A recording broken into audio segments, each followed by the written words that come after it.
ერთიანი ეროვნული გამოცდები ფიზიკაში 2019 წელი ამოცანა ნომერი 4.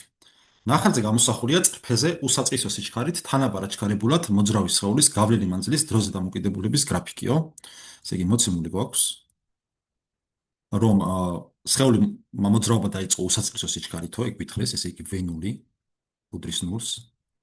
ასევე გვაქვს მოცემული გადაადგილების დროზე დამოკიდებულების გრაფიკი, როგორც ხედავთ.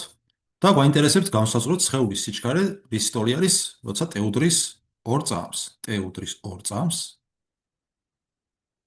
და ამასთან, მოდი დავაკვირდეთ ახლა ნახატს, როცა t უდრის 2 წამს, მოცემულობაში გავითვალისწინოთ ესეც, გავლილი გადაადგილება ამ დროს ნახაზიდან ხედავთ, რომ ის ტოლი არის 2 მეტრის.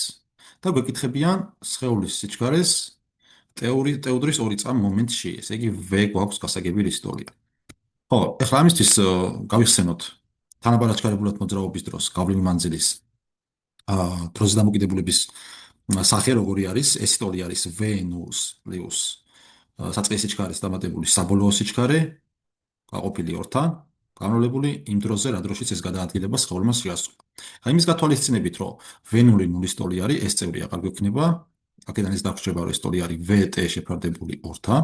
ესე იგი, რა გამოგვდის? ჩვენ რომ ეს ტოლი ყოფილა VT-ს ფარდობისა 2-თან, საიდანაც V ტოლი არის 2S შეფარდებული t-სთან. ახლა თუ გავითვალისწინებთ, რომ მოცემულობით S უდრის 2-ს, ესე იგი 2 გამრავლდება 2-ზე შეფარდებული სხეულის მოძრაობის დროსთან t უდრის 2 წამს.